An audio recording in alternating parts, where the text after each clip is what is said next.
Okay, ladies and gentlemen from the second YouTube channel. This is probably not gonna go on my main, YouTube, so yeah, I'm greeting you. Today we have a Hearthstone Silver player that is playing Fade on Lotus in an unrated match. It's okay. I know it's unrated, I know it's gonna be a clusterfuck, but let's see how we can help our friend Assassin be a better player in Valorant, and what he can do a bit better to become better. I'm playing unrated on this clip because I got competitive queue restriction. I don't know for what, to be honest. For what? Like, my dude is toxic like 24/7. I got the... Okay. I know I'm trash, but I believe I can do better, but I just don't know how. If there is no hope for me, feel free to tell me that. I shouldn't play FPS games. Even if you don't have arms and legs, you can reach Radiant in Valorant. Like, if you cannot reach Radiant in Valorant, I don't know where the fuck you can be a top tier player. Like, this is the easiest fucking game to be an esports player and to be a Radiant player. Like, I never played the easier game than Valorant in my life. Now, my only hope, I'm not your only hope, but, we'll see what we can do. If you could also tell me if coaching sessions will work, I will consider buying them. Thanks. I'll tell you. Now, he sent us his tracker. His tracker says the following. How much is he playing Valorant? First of all, you're not playing game enough. Like, that is immediately something I'm gonna tell you. Like, your play time is very low. If you truly want to improve, like I always tell to players, like, if you truly want to see the benefits of coaching, of grind, etc., 3 games per day minimum. Like, 3 games per day minimum. But also, 3 games per day is enough for you to consistently rank up. So you don't need to go above 3 games. But 3 games is bare minimum that you should be trying to play on a daily basis within 1 act. Second thing, his improvement is like, okay, I mean, he started in episode 5, act 2, and he was bronze 2, now he's silver 3. Sure, like, improvement is kind of slow, I mean, but you're getting up there. If you invest more time in the game, I feel you would have naturally become better. And also if you had some kind of a training, but considering that you played 134 hours in the last 5 acts, probably you're not even using that much enough aim trainers, you're not practicing anything, 100%. Now, next thing that we're gonna observe is his stats. Damage per round is okay.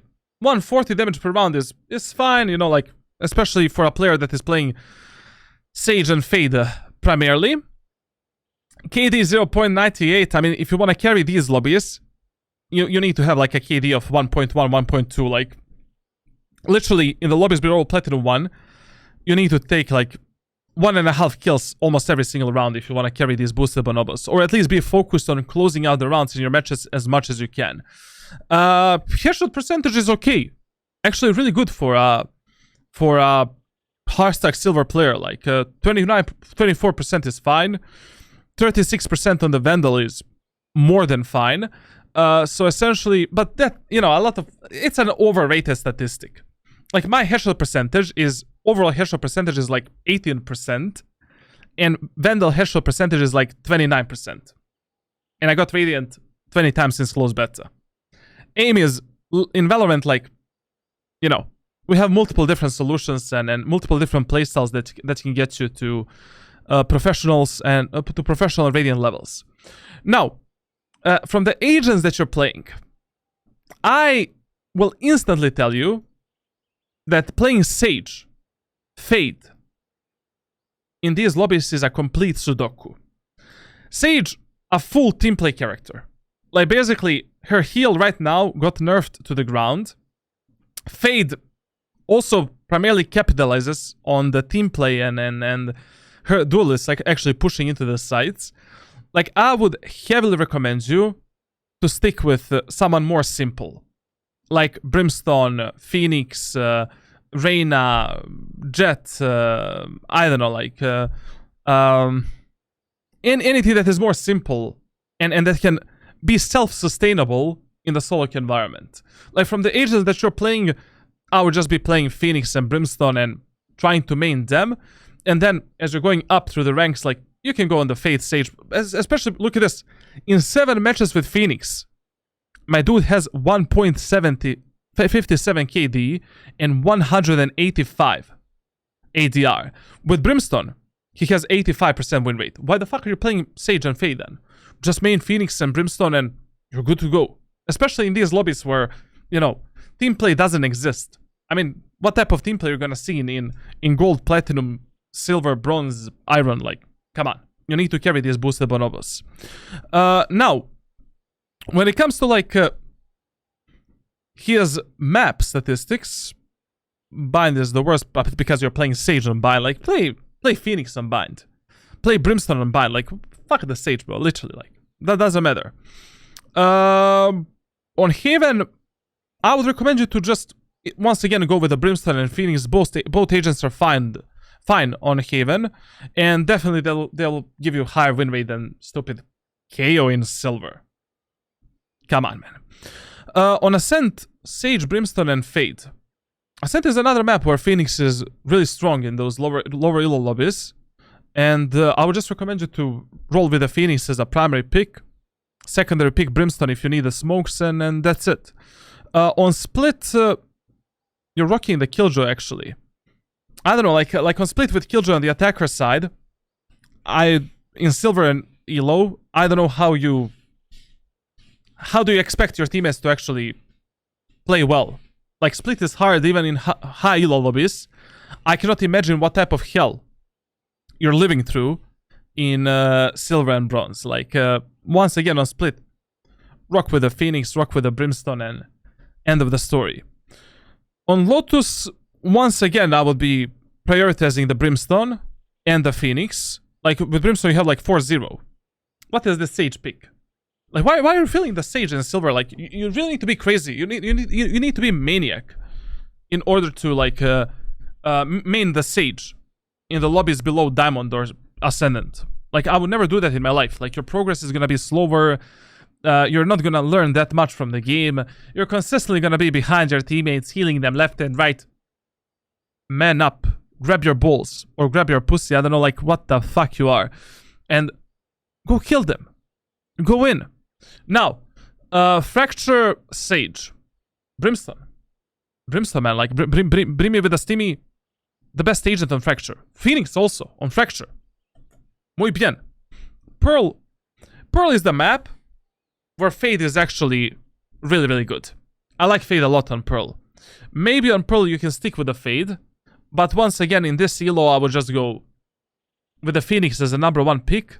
And Brimstone second pick. Like, your agent choices are really poor for the rank where you're playing right now. Like, there is... I mean, I would not recommend to my worst enemy to main the Fade and to main the Sage in the lobbies that are below Diamond, essentially. Bare minimum. Like, from the Diamond, yeah, sure, like, you can, you know, play whatever the fuck you want to some degree, but until then, look how good you are, you know, on the Phoenix and Brimmy. Like, 14 matches, 85%, yeah, you know, with the Phoenix you didn't find that much success, like, God knows what you're doing on the Phoenix, but overall statistical data looks very good for you. Your killed, assist, survived, traded round ratio is very good with the Brimstone and Phoenix. Like, just roll with them. Now, weapons.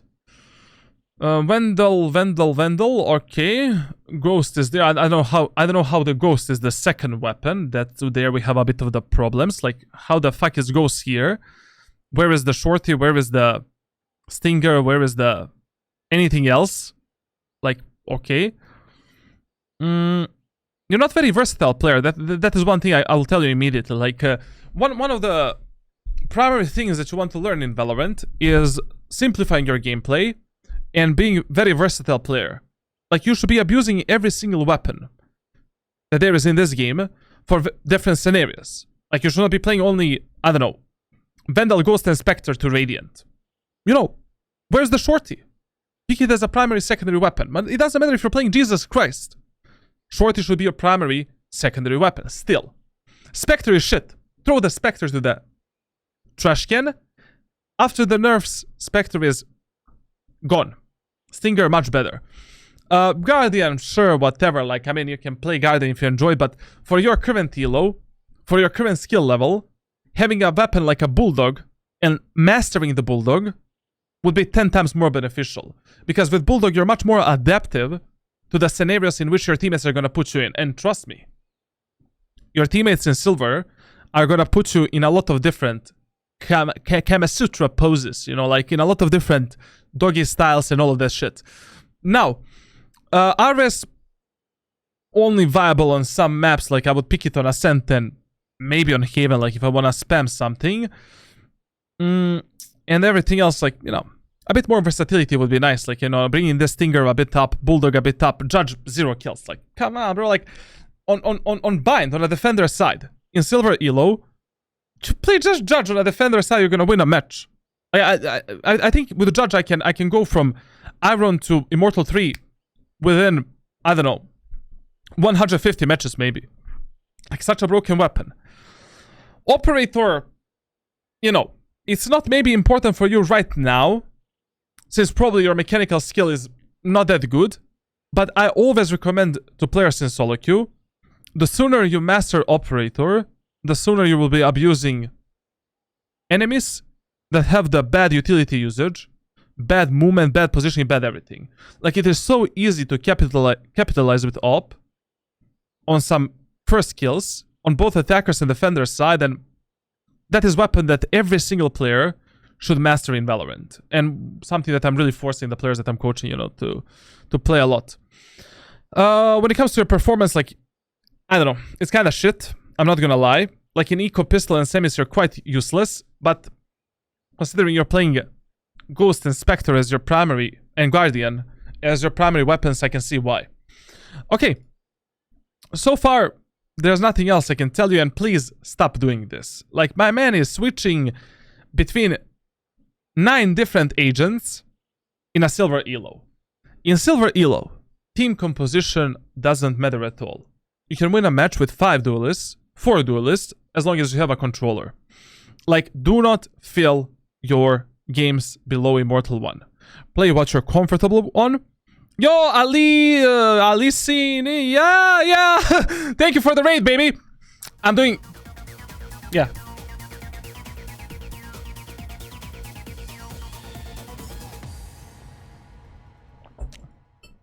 Yeah, it's hard name. Like, I cannot. Also, like, I'm kind of tired, so yeah, it's hard. Thank you all for the raid. How are you reading? But you cannot say my name, bro. I'm not a linguistic radiant. You know, I'm playing video games. Okay, let's start with the VOD review here. Listen, Assassino, brother, stop feeling so much. You know, you're playing in Silver Elo. You're not playing in Radiant lobbies. Stick with the Brimstone. Stick with the Phoenix. Your performance is amazing on these 2 characters. Like, if I was you, I would just be maining those 2 characters if they already fit you so well, and just, you know, shitting on these players and getting to Platinum and Diamond in no time. And you need to improve your, you know, play time. Like, playing like 2 matches per week, like 3 matches, like, not enough. Yeah, try to play at least 2-3 games per day. Trust me, you will see much better progress. Now let's see what he's doing on Fade, on Lotus, and how you should actually play this map in Silver.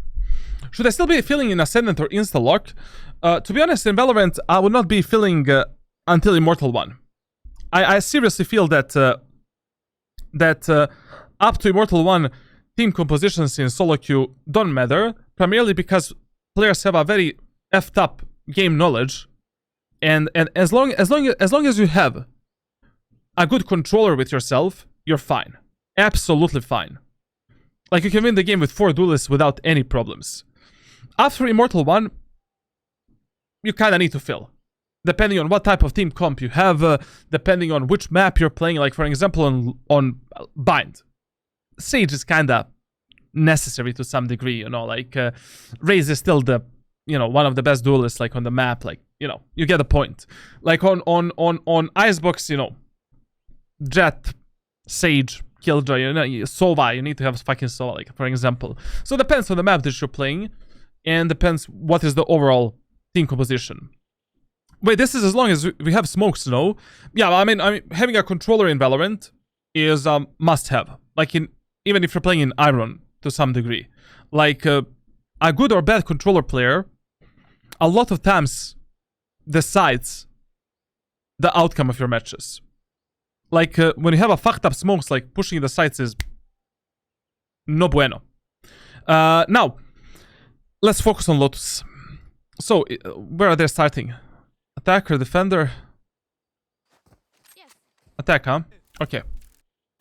Man, oh, defense. Okay. Listen, boys. On defense of Lotus, your highest priority in the first round, and every round where you're playing the full buy and enemies are playing the full buy, is always the defense of the C site and defense of the A site, and making the pressure in the A main area of the map. So essentially, the only time when I would position myself towards the B site is if I think enemies are playing some kind of an eco hull by round, and I feel that enemies are going to push that side because they have some kind of an ultimate, or their economy just dictates what they're going to push. Like, very rarely you will see that enemies are going to push, you know, in an eco hull by round on A side. Like, it's quite unlikely. And even if they push, like, their chances of taking A side with eco and hull by guns is very low. Now, with that being said, in the first round, generally speaking, you want to start almost always towards the A site. In the first round, if you lose the A site, it is extremely hard to retake the A site. And in the first round, I would play extremely fast rotations on every single map. So if my teammates make a contact here, that's it. I'm rotato potato. I'm going onto the A site, onto the C site. So, in the first round, if I was playing Fade in this game, like, I would just position myself towards the A site. What I love to buy on Lotus, with agents that don't have the smokes, and if I'm not playing Jet, I either go with a Sheriff, or I will go with a Ghost and one utility. I mean, with a Sheriff in this area of the map, especially in Silver Elo, you can easily go for, you know, body shots and just demolish the enemies. Like, it is really, really, you know, it's easy. You know, like, you don't need even to go for the headshots in Silver. Like, just standing here, you know, holding this angle, bam, bam, you can take one kill inside of your pocket. If you don't like the Sheriff, just go with the Ghost. Buy one Prowler, so you have the Prowler for the retake of the C site, if the enemies push the C site, or to make your gunfight a bit easier later on, if the enemies are pushing onto the A site, and that's it. In the first round, I will play a bit more passively. I will not be dumping my utility in the A main and trying to take the A main control. I will be waiting to see what enemies are going to push, and depending on what they push, I'll make some kind of a decision, like whether to fight the enemies, whether to play with my teammates, whether to rotate, like, depends what happens in the round. So, the only reason why I wouldn't start on the C side, because in your team composition, you will usually have some agent that is better to defend C site in the first round. Like, in the first round, I would not be deploying the Sage wall on the B. I think it's much better to have the wall on the C, and just defend the B side with everything else, like maybe Phoenix with a molly, or I don't know, Neon with the stuns can also delay the enemy's push on B, and it's okay playing the retake. Like, essentially, the hardest bomb sites to play a retake on in the first round of Lotus is C and A. And those should be the primary focus of yours and the focus of your team as well.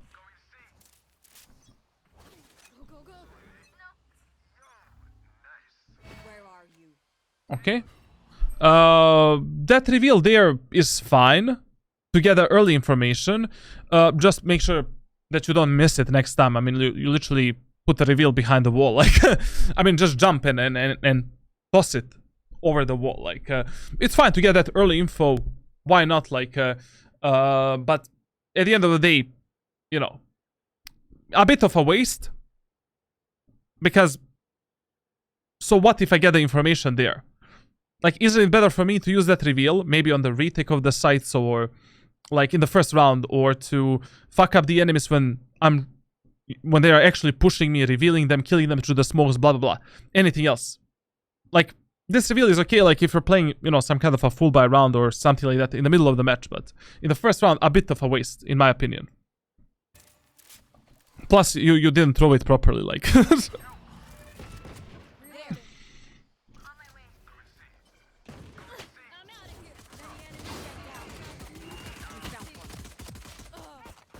I don't know what to say here, literally. Like, this is a classic silver aim, huh? First of all...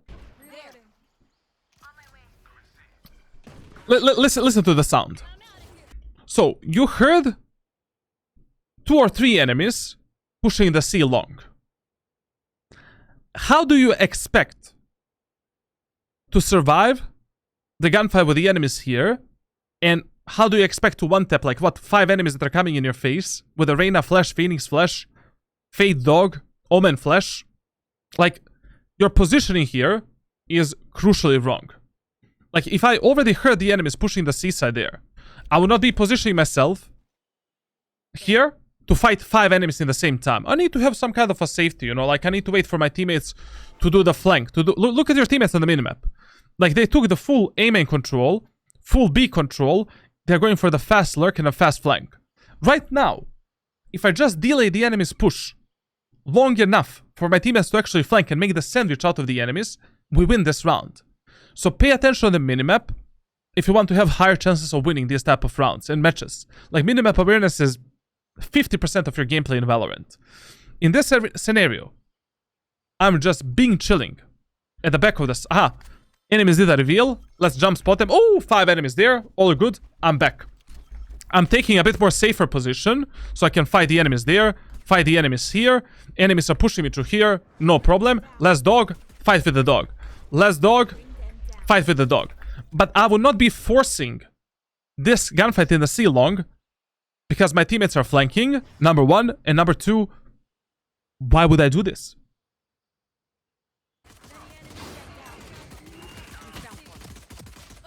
When it comes to the mechanical skill, like, probably, like, usually what I do when I'm VOD reviewing, like, silver, gold, and players that are below the diamond elo, after I do the VOD review, I give them some kind of an training routine in a training example that I have in my coaching. So I'm just gonna give him something to work on, like, and to fix these problems because...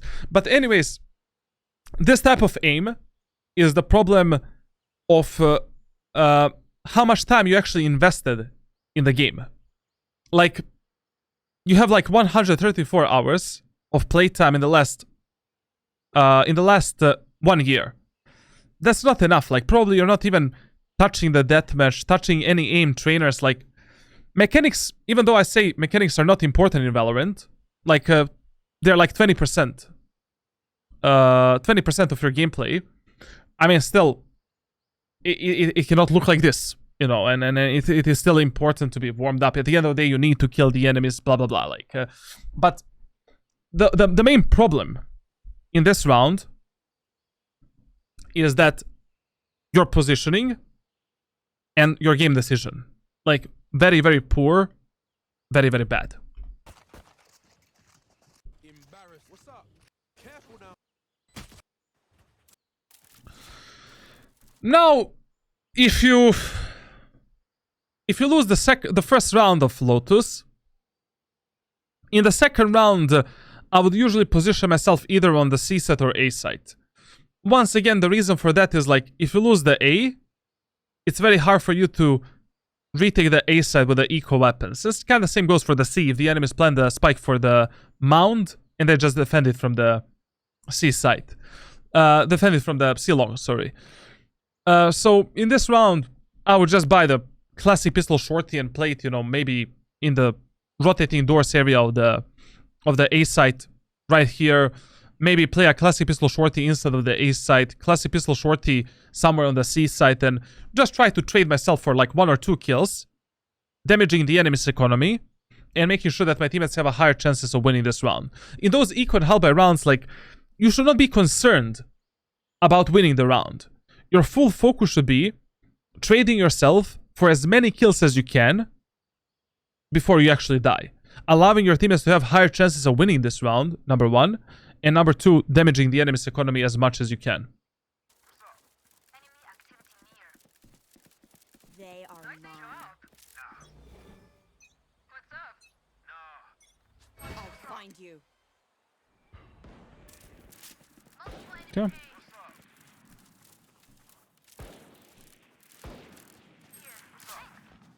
I love how he put here behind me. He put the virtual keyboard and the virtual mouse, but the input is not being registered. It's bugged.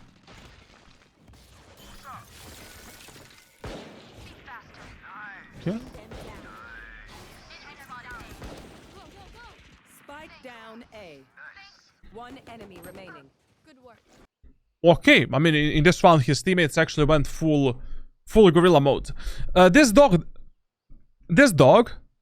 that he did here is actually not bad.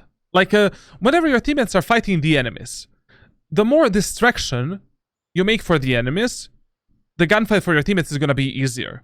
So just doing the random utility to distract the enemies, especially in these lobbies below, like Diamond or Ascendant, there's higher chances that your teammates are gonna take the frags and clutch up this round. So here, basically, like, this dog, good, fine. After doing this dog, we look at the minimap. What's happening on the minimap? Two guys are behind the rubble. I would instantly equip my C's, support my Sage flank, and basically do this. Catch them. And that's it. Applying minimal pressure onto the enemies so that my teammates have easier time fighting them, and making sure that I take some semi-aggressive position where I can play the refrag game together with my teammates. Spike down A. One enemy remaining. Good work. Okay. Pretty boy. I can already see that your map awareness is like overall game awareness is not good enough. Like, we need to fix that with some kind of a training, and you really need to be more focused on what you see on your screen and what you see on the minimap. Like, you literally knew, I mean, everybody in your team knew that the Phoenix was right there, like in this position here.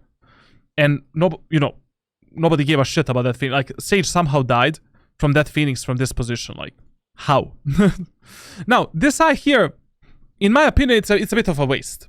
You know, like, if you're deploying it in this way. I mean, this side doesn't do anything. Essentially, it's just a... Yo, KG Meadow! Much love, brother! Like, listen, if you want to deploy that reveal to gather early info where the enemies are, it needs to be, Where are you? it needs to be towards the enemies. Like, you cannot deploy the reveal here and be like, oh, enemies are not there. I mean, enemies don't have time to cross this area of the map before you deploy the reveal. But generally speaking, this is a bit of a waste in my opinion. Like, I would be saving this reveal more for the retake of the bomb sites than anything else. Like, if I'm playing C site, I'll be jiggle picking the enemies here, getting the info like that, then jump spotting the enemies to see how many enemies are actually there, and slowly pushing myself at the backside and waiting for the enemies, like giving my teammates the info that enemies are actually pushing me, and then pressuring the enemies backwards so that my teammates have more time to actually flank them, lurk, or to connect with me. This reveal is a bit of a waste. Where are you? I mean, not a bit. This is a huge waste.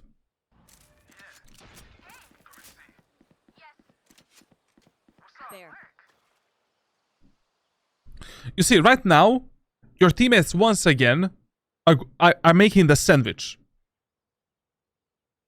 out of the enemies. Like, right now, there should be only two things on your mind. Number one thing is, how can I pressure the enemies and push the enemies long enough so that my teammates complete this subway sandwich. And number two should be actually delaying the enemies pushing and staying alive so that your teammates can flank, surprise them, and actually kill them. Here, I would definitely be deploying my dogs and my utility to delay the enemy's push, applying the pressure onto the enemies, and making sure that my teammates have easy time flanking behind them. Bro, it's now 2 months after your coaching, and I have 3 accounts on Ascendant 2, bro. From Heartstock Diamond to Immortal Next Act, trust. Easy, man. I really feel that, you know, in Valorant, reaching Immortal is the... Any you know, if anyone can be Radiant, anyone can be Immortal as well. Bring them down. Very good, very good, very good. Here, once again, we're coming to that mistake. Like your teammates are flanking and lurking. Like if this, so we're having a pinch here, pinch scenario. So there is who is there? There's Neon and Sage. So Neon and Sage are walking through here. Right now, if I'm playing Fate, I would be deploying all of my utility to make sure that enemies cannot cross this area of the map, and buying the time for these 2 guys to actually make the sandwich out of the enemies. Like, that should be your primary focus. Someone. Spike down. C. One enemy remaining. Okay. Positioning is a bit, you know, a bit risky, considering that enemies have the 2 pop flash agents, plus the Omen flash. Like, this positioning here in an open area of the map where you can easily get pop flashed, maybe not the best one. Yes, right now I'm touching my tits. You have nothing to, you know, say there.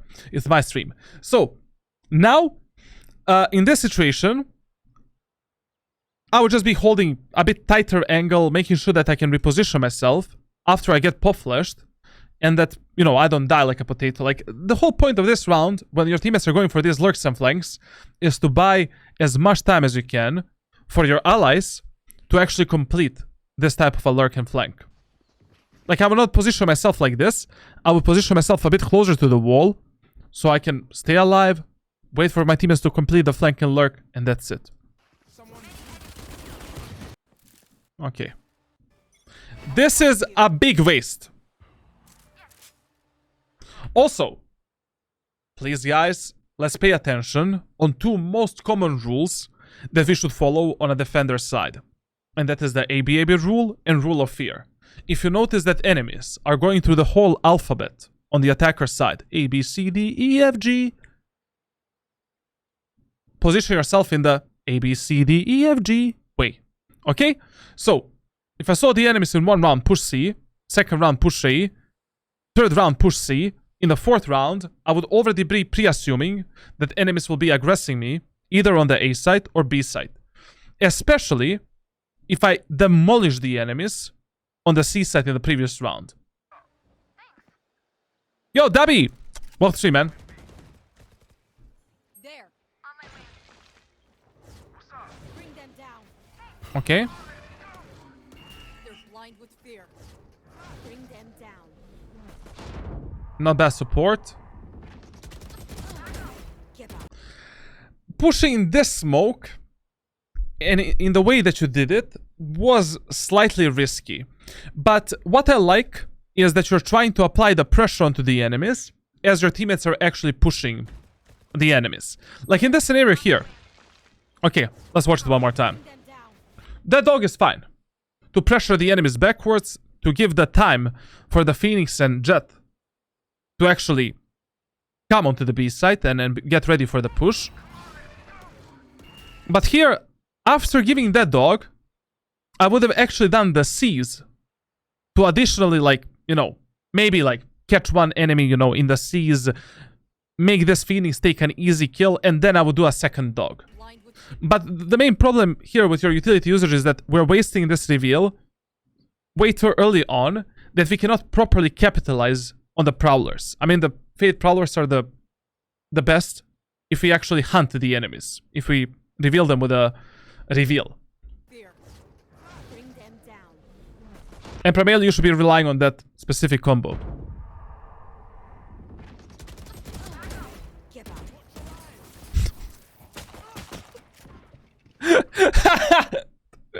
Guy got...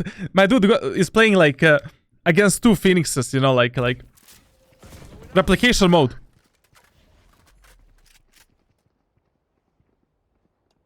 You will not kill my allies. Okay. In this 2 versus 4 scenario, it is absolutely fine that he is not playing with his Phoenix. I mean, it's 2 versus 4. You need to search for the solo frags, you need to search for some kind of a kill potential. You cannot truly play on the numbers, any numbers. I would have done the same thing that he is doing right now. But here, we made such a stupid mistake. I mean, if this enemy... let's use our brain for a second. So, we know that 3 enemies are in the B main area of the map. Enemy Omen Kill my allies. did the ultimate on A site. Enemies are 30 light years away from the Omen. In this situation, I would let this Omen plant the spike, especially because he didn't see me, kill that Omen, and defuse the spike. Because enemies won't be able to connect in time and to come here to play the post plant. Like, think about that as well. Like, I mean, this guy completely disconnected himself from the rest of the team. It is 10 times smarter here to just let the Omen plant the spike. Once he plants the spike, use the seize the Omen down, and, you know, just push him. Like, he plants the spike, bam, bam, defuse the spike.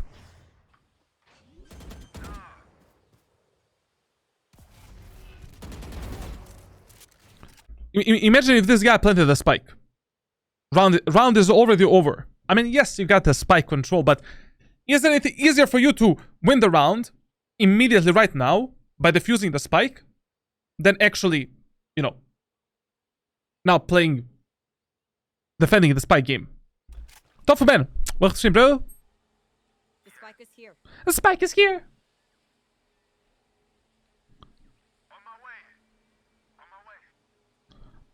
We need to, in this situation here, we need to find a bit safer position than when you're playing right now. Like, the whole point, like, one of the #1 priorities that you should have during your gameplay in Valorant is your safety. So, if I'm here, if the spike is here, and I find myself here, I don't want to stay there. Enemies can kill me from this position, they can go from here, they can go from here, they can go from here. Like, one of the highest priorities during your gameplay should be removing the luck factor and removing the timing factor from your gameplay.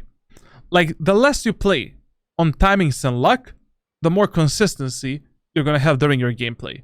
So in this scenario, I would just tuck myself into the rotating doors, and that's it. Like, I have only one angle to observe. Like, enemies don't have time to pick up the spike and go B. They don't have time to do anything except push into the A site. End of the story. Where are you? Part 2. 30 seconds left. One enemy remaining. Here a bit of the mechanical problems, you know, like, so, we know that enemies are pushing to the A main. I mean, we just revealed them. Where are you? So we revealed the enemies there. Right now, 30 seconds left. you know, if I'm peeking this angle, and I want to fight the enemies, I'm not gonna be shift peeking the enemies. Because then the enemies are gonna see me before I see them, and I lost all of the timing and all of the surprise factor. Like, here, it is much better to go for a bit faster peek. You know, I'm playing here, Sage is pushing through there, Fade is pushing through here. Like, that's how I would be fighting the enemies in this area of the map. Like, I would not be going for bam, then bam. And especially when you killed this Fade. Why do I need to fight the Sage with 5 HP? I kill the Fade, take the knife out, reposition. Simplify your round, simplify your gunfights. One enemy remaining. Here, you know the Sage is at the back of the site. You literally see the hunt there. You see this line? That means that the Sage is behind the site, obviously. Right now, outmaneuver her. Go back into the A main area of the map, connect with the Phoenix, play 2 versus 1. Think, use your brain. It would have been 10 times easier and 10 times safer to do something like this than fighting Sage with full HP, with 45 HP. You only won this fight because these guys are terrible. Remaining. That's going to be the scar. What's up? That reveal is wasted. Where are you? Joke's over. You're dead.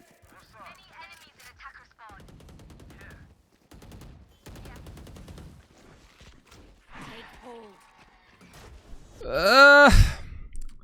When you're dropping in the seas to delay the enemies, to fight the enemies, or to, you know, like kill the enemies, you really need to pick a good timing to drop this second ability of Fade.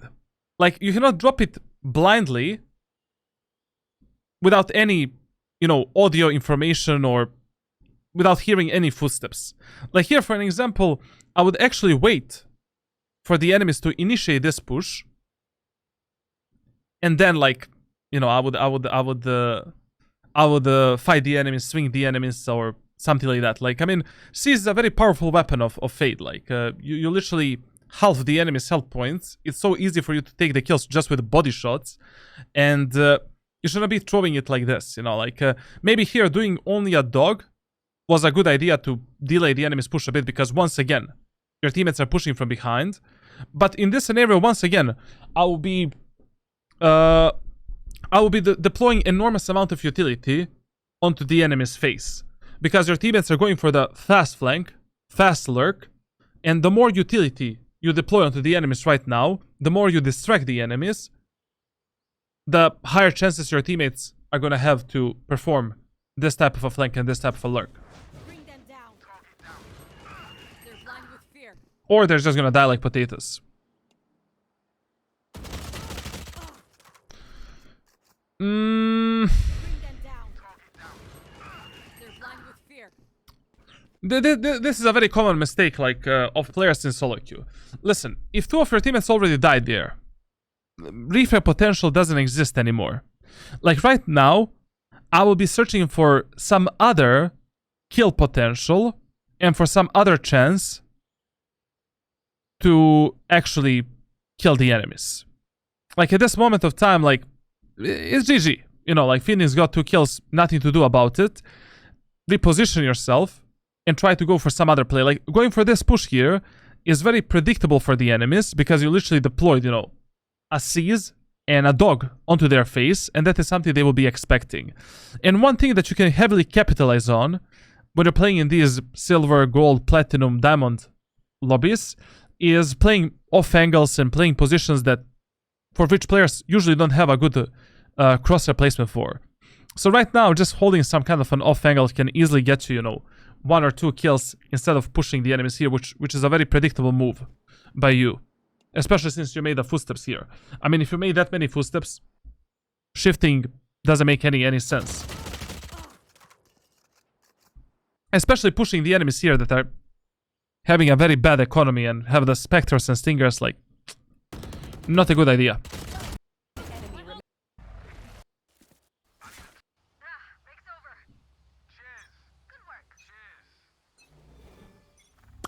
I'll find you.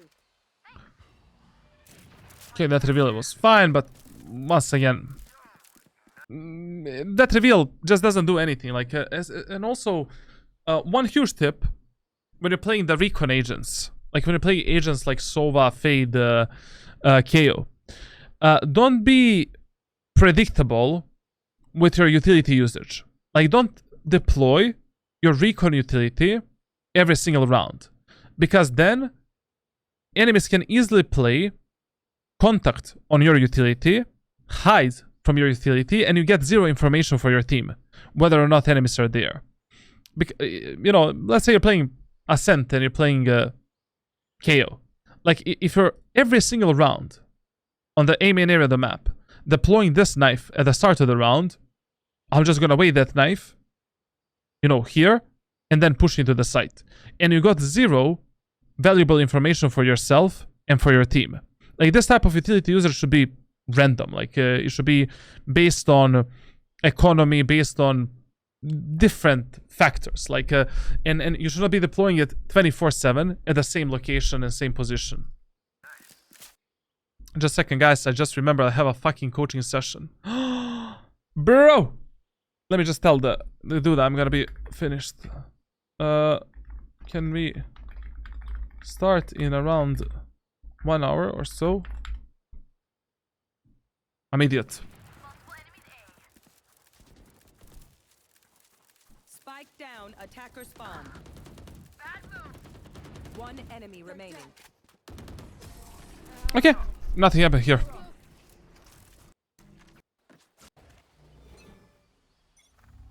I'll find you. Joke's over. You're dead. Also, like, pay attention on the enemy's pattern of pushing and what they primarily love to abuse. Like, you know, in all of the matches below, like, below Immortal and Radiant, players are very predictable. Like, they are usually like, when you're playing on the defender side, you can read 90% of the pushes based on Rule of Fear and AB rule. I mean, I explained those two rules so many times in my VOD reviews, I really don't think I need to explain it again. So in this round here, obviously the highest chances are that the enemies are going to push C or B. But because we already have that information, why the fuck am I using a reveal there? Like, this reveal is a waste. Enemies can wait it out. And it is completely fine that in this VOD review, he is doing these faster rotations. Why? Because in the past 6 rounds, enemies only played as 5. They were pushing together. They were never splitting the map, splitting the bomb sites. So if you notice that enemies don't lurk, they don't play default, they don't do anything except pushing as 5, do faster rotation is completely fine. Here. Bring them down. Okay. One huge tip, guys. So, one huge tip. So that dog there was good to delay the push of the enemy's Phoenix ultimate and to once again delay the enemies for a bit, etc, etc. But whenever you want to spam the enemies through the smokes, through the walls, you need to take in account the factor of risk and reward. Like, basically, risk and reward factor. So basically, if the wall or smoke is closer to you than towards the enemies, then there is a huge risk that you're gonna die. And your chances of killing the enemies in this corridor are extremely low, no matter which weapon you're playing. Especially if you're playing Vandal, like, you're gonna be an easy target for the enemies. So if I'm inside of this smoke, or this smoke is here, and I'm playing here, I would never go for this penetration with the weapons that have the bullet tracers on. Because I'm literally, you know, when the enemies see these bullet tracers, it's much easier for them to find me here than for me to find the enemies through that smoke as the enemies are pushing through this area of the map right here. Same goes when you're trying to penetrate and spam the walls. Like, if you're extremely close to the wall, closer than the enemy is, it's better not to spam it. Because it's easier for the enemies to find your body than for you to find the enemy's body. This is very stupid about what he tried to do. Like, in this situation, it was far, far better if he was just been chilling in the smoke, waiting for the contact between his teammates and the enemies, and then peeking from the smoke with, you know, C's, taking a fight with his allies, etc., etc., instead of going for this. Spike plant.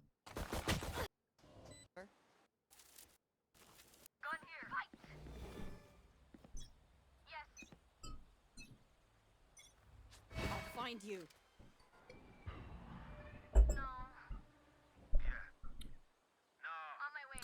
Once again, I need to repeat that that reveal is stupido. Like, it's a waste of utility and it doesn't do anything for us. If you're already alone playing the seaside, your primary job should be getting the info from this angle here, whether or not enemies are coming in. Either by jiggle peeking this angle and taking a small fight and going back, or just jump spotting the enemies and revealing them, you know. And that's it.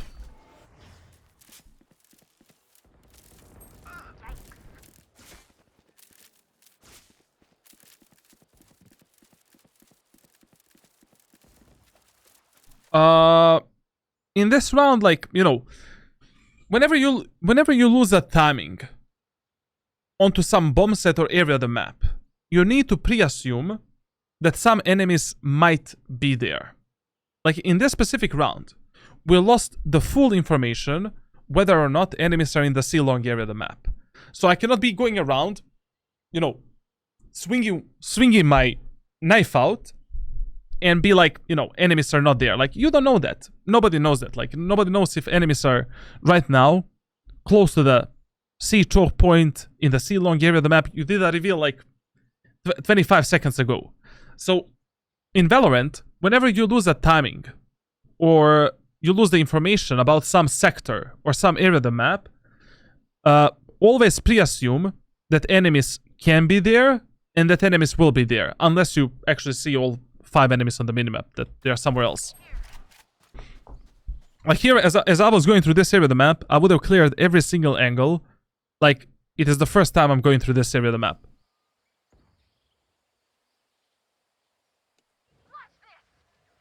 Here as well, I will clear the position behind me because one enemy can be been chilling there.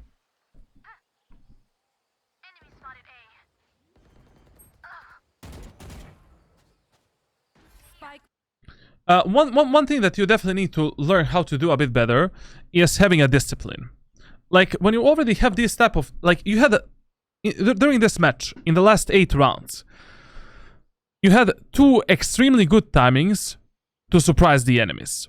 Like, right now, especially when you're going for these lurks and flanks, discipline is everything. Like, there, yes, you can take a kill on the Reyna, but then you're still 2 versus 3. And you have no idea where the rest of the enemies are. But if you complete this lurk and this flank through the B main area of the map, when the Reyna was already there, I highly doubt that silver and gold players will actually be aware that you're behind them. So right now, it was 10 times better not to even try to kill that Reyna and just... You know, go for the flank, be sneaky beaky, like, you know, try to capitalize on that information that enemies are actually missing. Planted. Hi, Charlatan. Hello, Rally Valorant. My ult is ready. You know, that kill, fine, whatever, but you could have got maybe 2 or 3 kills in the B main area of the map because that Reyna didn't see you. Here, without any doubts, like, you know, there's 3 enemies alive. All 3 enemies can be in the B main. Maybe in this round, I would also use my ultimate, to be honest. Like, this is still winnable. Like, there's you alive, Sage is alive, enemies are stuck, you know, in this washing machine there. And Step Bro can definitely help them out. So, here, you know, if I think there's like 2 or 3 enemies there, I would have done the ultimate and just, you know, use my prowlers and try to kill the enemies. I mean, you have only 37 HP. It's gonna be very hard for you to actually take some kills here without utility usage. Especially, actually, ooh. Okay, let's make an agreement, chat. And that agreement is, if you have the ultimate And if you think that ultimate can help you win and secure the round, use the fucking ultimate. Like, you could have seen, like, basically, the first moment of time when you think that your ultimate might be useful to secure or to win the round, just use it. Like in this round, if he deployed the ultimate, I'm 100% certain they would have won this round. 100%. Ult is ready. Especially the guy is 37 HP. Like, how am I gonna fight 3 enemies that are stuck in the B main, in this fight? Of course, the tracking of this, player that we are reviewing today is not really the best, and tracking needs to be improved, and overall mechanical skill needs to be a bit better. But all of this can be compensated with a bit better utility usage, with a bit better positioning, and with a bit smarter plays. All of these mistakes that he's making. Where are you? You need to realize that especially that reveal that you're doing there is not even hitting. No, this is not even revealing the enemies. Like, why the fuck are we doing the reveal here? Tell me.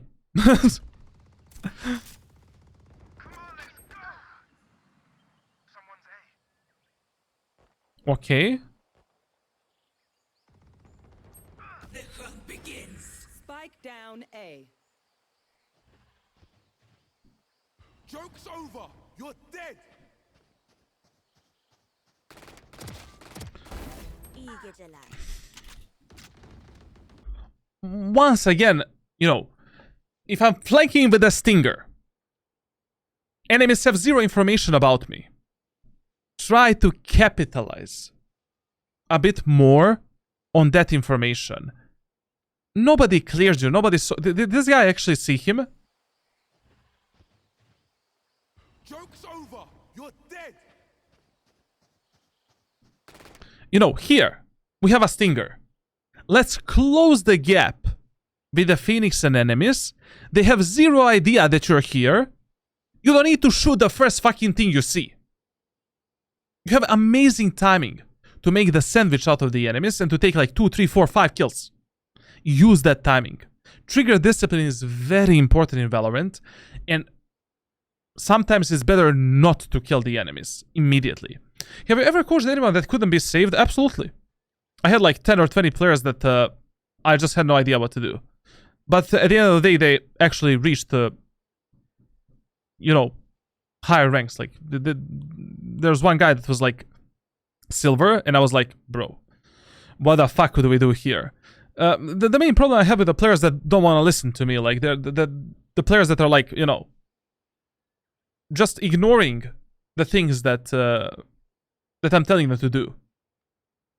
And that is the main problem. Eager to life. And now, another thing that we need to pay attention on here is against who you're fighting in this match. Like, always pay attention when you're getting in a 1v1 fights with the enemies. Who are you fighting against? Like, there is a Phoenix around this corner. He's probably gonna pop flashes. So right now, if I'm fighting against the Phoenix in this area of the map, I consistently need to have some kind of a cover so that I can, dodge his flash. Last player standing. Listen, okay, so I'm in this area of the map. I'm here. Enemies are there. I'm not gonna fight with a stinger in this range. I'm not gonna try to do this. I'm gonna try to come here, use the prowler. Them down. Now, bam, bam, bam. Like, with the close range weapons, your primary focus should be closing the gap in distance with the enemies, so you have easier time shredding them and killing them. That's the main power of these weapons.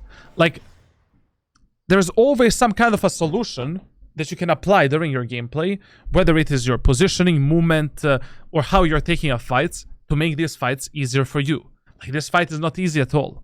This is really hard to, it's really hard with a stinger to take a kill on this distance. It is doable, you can do it, but it is not necessary from you at this moment of time when you have this, you know, this area of the map where you can easily close the gap with that Phoenix, push him with the Prowlers, apply the pressure on him, and take an easier kill.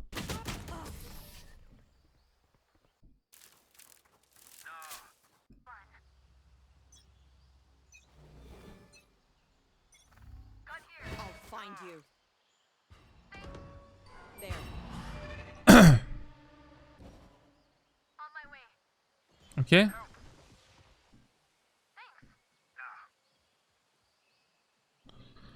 Another concerning thing during this gameplay is that, you know, there are 9 rounds passed, and in 9 rounds we didn't use our ultimate once, and I think we had like 2 or 3 moments of time where he could have actually used his ultimate to, you know, delay the enemy's push, stop the enemy's push, kill the enemies, take easier fights. Like, as soon as you see the opportunity to win a round and to close out the round with your ultimate, do it, if that is necessary from you.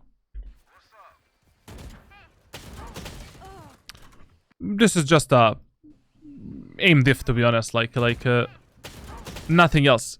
Generally speaking, you will see that pro players are abusing ADS a lot.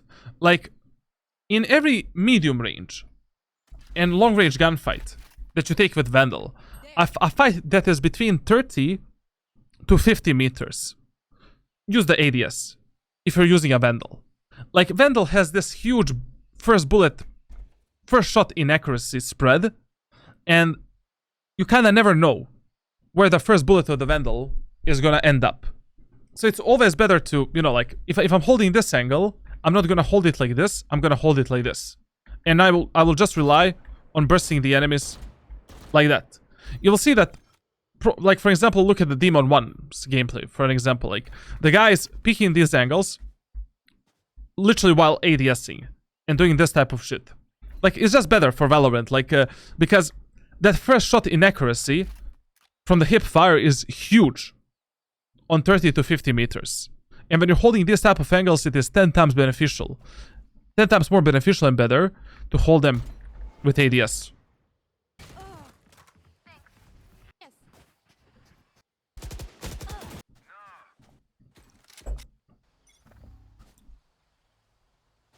Where are you?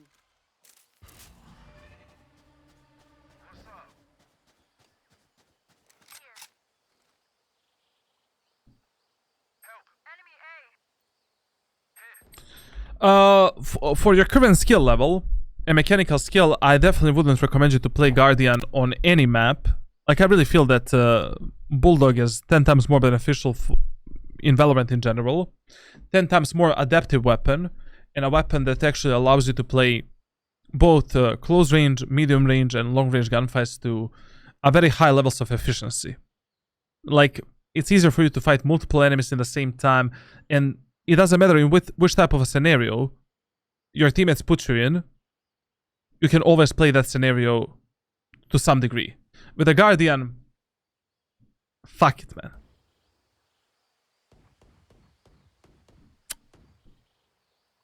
How was your birthday? Good, good, good. Very, very nice too. Bring them down. Spike planted. Here. Sleep. Nice shots. Last player standing.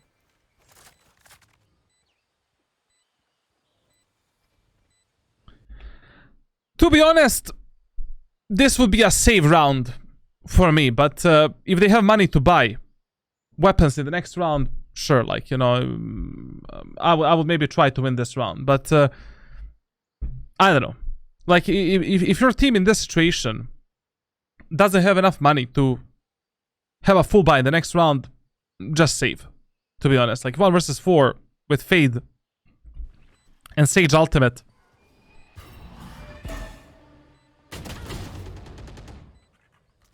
It's borderline unwinnable. Team Ace.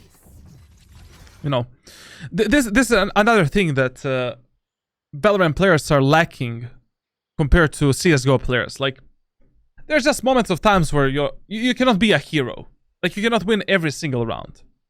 Like, right now, if I'm 1 versus 4 and my teammates don't have enough economy to buy Vandals and Phantoms in the next round, save the Vandal. You have 2 weapons, you have higher chances of winning the next round. It's completely fine. And also during this gameplay on the defender side, I mean, his teammates are just pushing like maniacs 24/7. Can we chill a bit? I mean, it's okay to go for the lurks and flanks and fast pushes sometimes. But if you're doing that 24/7, I mean, you're playing on the defender side, not the enemies. In these elos below Immortal 1, it's 10 times easier to defensively defend the bomb sites, passively defend the bomb sites, than actually pressuring the enemies 24/7. Like, because players have a terrible utility usage, terrible movement, and terrible crosshair placement. Like, you can abuse so many pixel angles, soft angles to capitalize on easy kills. It's actually insane. They strike again. Where are you? Joke's over! You're dead!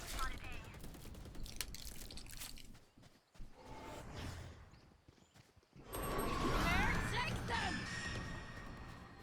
Mark 2.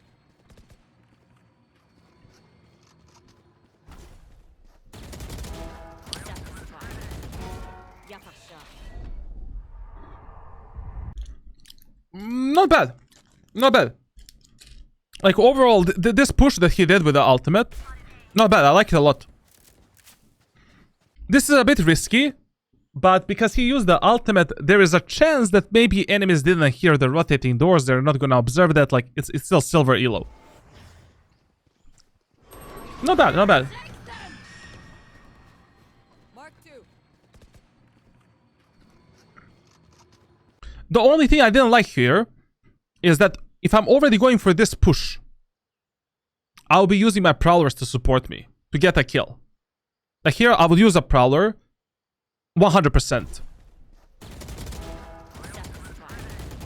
And after taking these 2 kills, you get the fuck out. You've done your job. Right now, we have the real numbers advantage. We're 5 versus 3. Get the fuck out. At least for the Fade, that is easy to do. Like, I mean, here, if I have 5 bullets, just, you know, I kill the Fade there.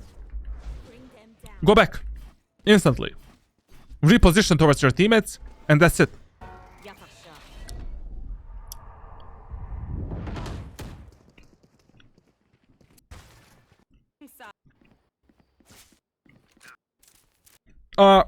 When it comes to his overall mechanical skill, number one thing that I don't like is his tracking is shit. Absolutely. That needs to be improved on higher levels. His overall feeling for the recoil control and burst fire is also not good enough. Like, he's okay when he's one tapping, but his overall feeling for the reset of the recoil is like 0, basically. Like, a lot of times, you know, he fires the burst fires not at the right moment of time. Like, you know, you need to, if I'm going for the burst fire there on the Fade, you know, we need to wait a bit more between the shots. And when it comes to his reaction time, obviously it is a bit lower. I mean, this is still silver gold elo, but his overall mechanical skill is not that terrible. You know, like, it's not that bad.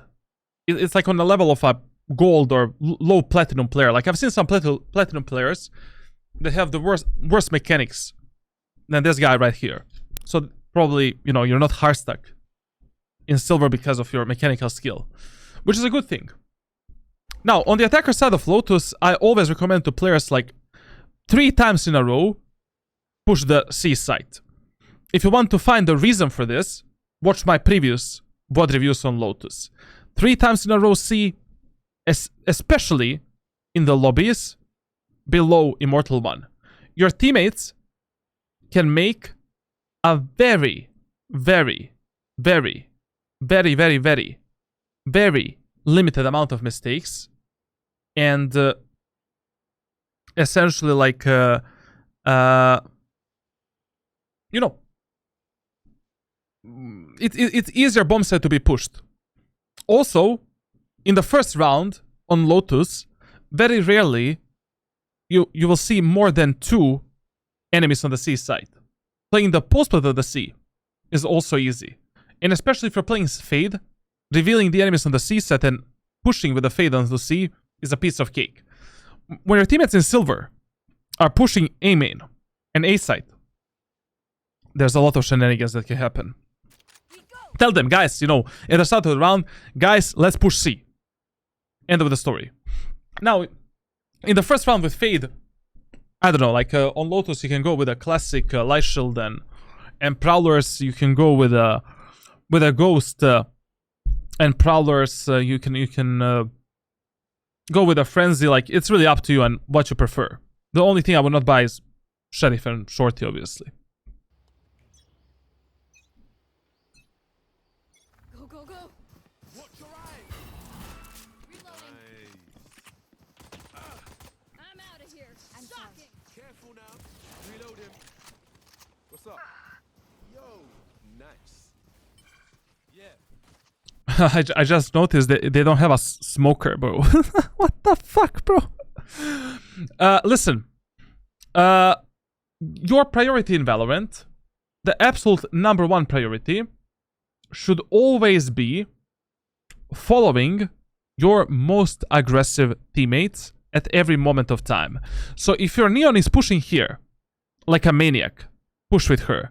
Maybe you cannot catch up with her, but you can mayonnaise with her. Haha, nice joke. Okay.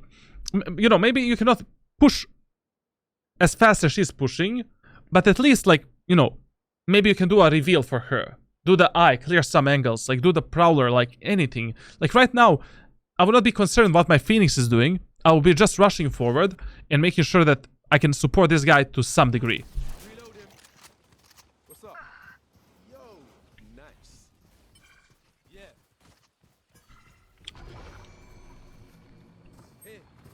Here. Listen, whenever you're pushing with Fade through the rotating doors, like, let's say I want to push through the doors in this first round. Open the doors, do the Prowler on the opposite side, send the Prowler there, clear this, and that's it. You're absolutely safe. You know? Like, this is the proper way to push the doors. Bring them down.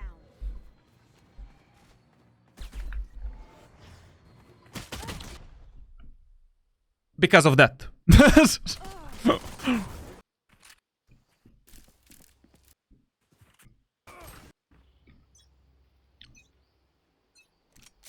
Especially like when you're playing eco rounds and Halberd rounds.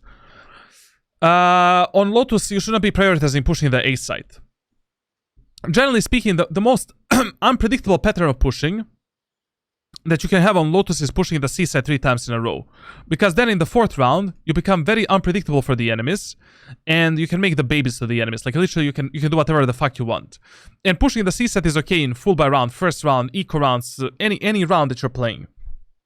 When you're playing Ecos and Halbais, I'll be more focused towards the C side and B side instead of on pushing the A side, especially in Silver and Gold Elo. What's up? Like right now, pushing this A main area of the map, like with the guys that are Silver, it's not gonna look nice.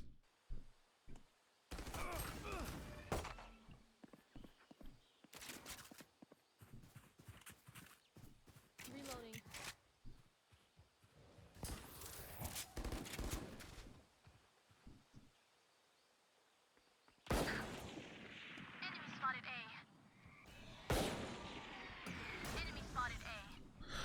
Believe it or not, guys, like on the attacker side of Lotus, C site is a solution to a lot of your problems.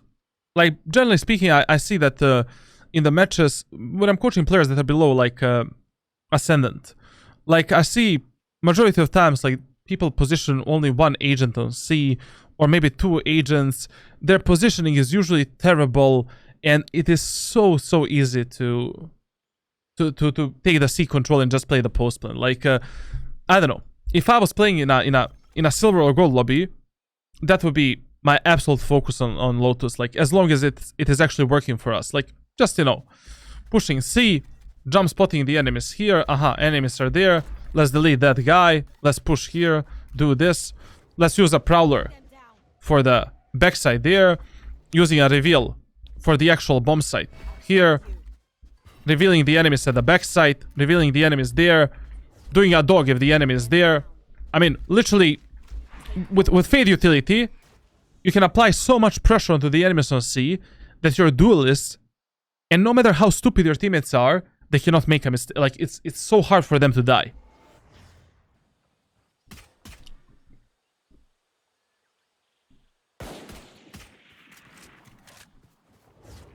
Bring them down. Also, another thing that I've noticed in your aim is that your movement is a bit disconnected from your right hand. Like, your left hand and right hand are not really working together. Like, a lot of times, you're firing the shots before you actually stop, before you're actually fully accurate.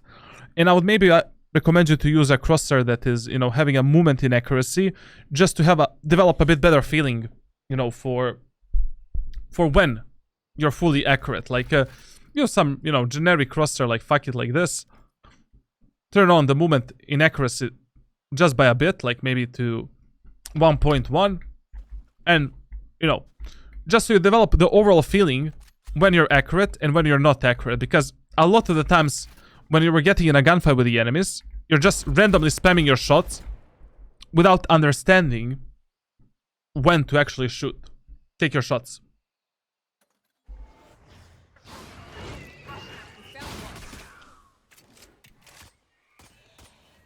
Reloading. Okay, nice kill. Reloading.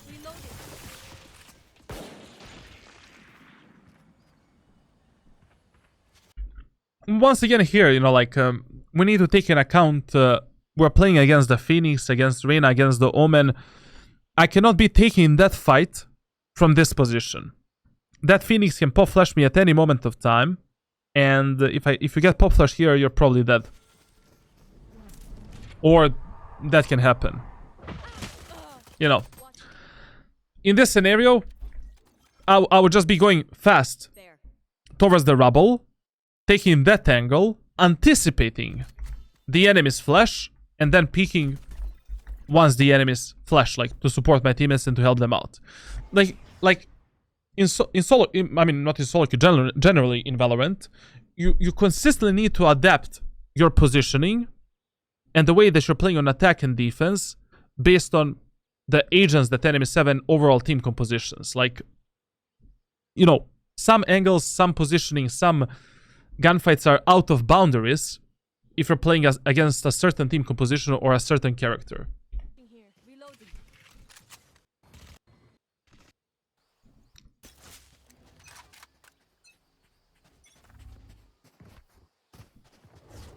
Bring them down. Help. When you're pushing through, that prowler was actually really good, and I liked it a lot.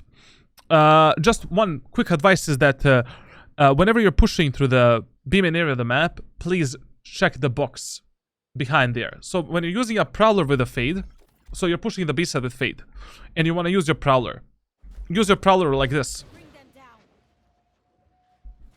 Like, you want to check whether or not one enemy is maybe holding this type of an angle, with a prowler like this.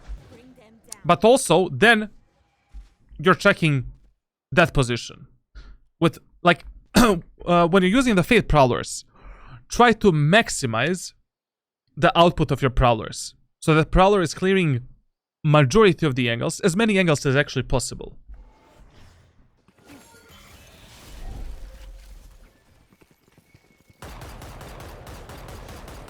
Find you. Reloading. Marked one. Going up. Oh. What's up? On my way. Nah. Come on, let's go. Bring them down. Careful. Punching out. Okay. This whole round was a bit of a clusterfuck. Like, I mean, if your teammates really want to push onto the B side, follow your teammates. Absolutely. Absolutely. The only difference that I would do here, when your teammates were pushing out onto the site, I would also do this type of a seize.